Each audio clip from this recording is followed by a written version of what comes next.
Malika Berda a eu un début de carrière professionnelle assez extraordinaire. Jeune intérimaire à 22 ans, elle était la script pour la captation vidéo du procès Barbie. Une expérience évidemment marquante. Je demande au service d'ordre d'introduire l'accusé, s'il vous plaît. Mai 1987, début du procès Barbie. Pour la première fois en France, un homme est jugé devant une cour d'assises pour répondre de crimes contre l'humanité. Un procès hors norme. Pour l'occasion, le palais de justice de Lyon a été réaménagé. La salle des pas perdus transformée en salle d'audience. Autre première, le procès est enregistré. Derniers essais, derniers réglages pour les techniciens de FR3 Lyon. Demain soir, l'installation vidéo sera prête à fonctionner. FR3 a donc été choisi par le ministère de la Justice pour enregistrer ce procès historique. Le cahier des charges est draconien. Il porte à la fois sur le matériel et sur le personnel.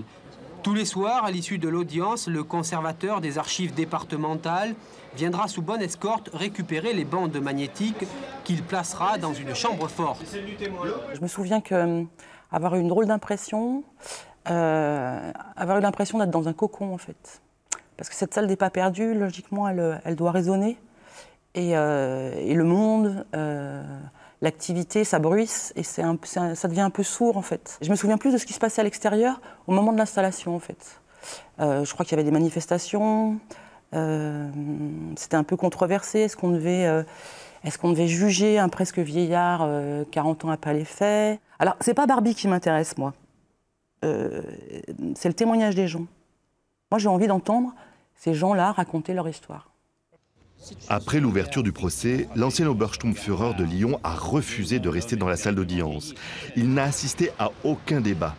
Ses victimes, du moins celles qui ont survécu, sont venues témoigner. Ce qui était extraordinaire chez Barbie, qui nous touchait beaucoup, c'est cette joie satanique qu'il avait à torturer.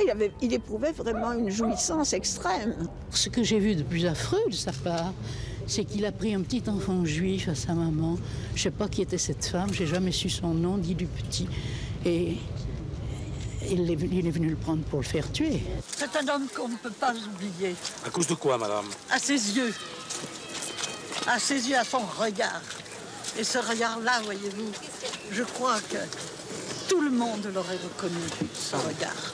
Je me souviens pas avoir eu le sentiment de me protéger de ça, parce que voilà, il y a une douleur comme ça, ça fait appel à...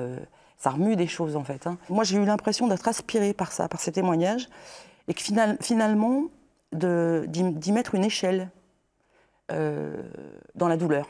Je me mets à juger de leur, enfin, à mettre un curseur sur leur douleur. J'ai pas le droit de faire ça. C'est horrible. Donc je demande à arrêter une semaine. Et je peux arrêter une semaine. Et là, c'est le soulagement, en fait. Après 7 semaines d'audience, le 4 juillet 1987, Klaus Barbie est condamné à perpétuité. Reconnu coupable de la déportation de centaines de Juifs de France et notamment de l'arrestation de 44 enfants à la maison d'Isieux.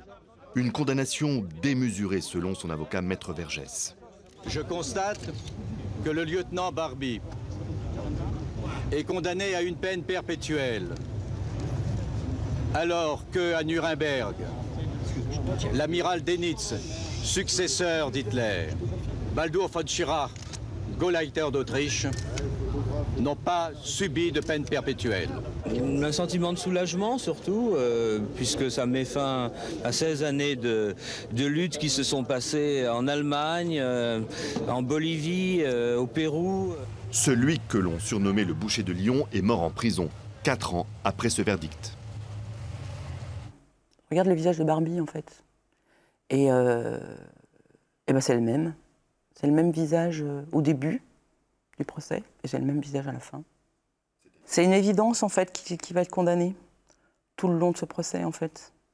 Et donc voilà, c'est la fin naturelle, en fait.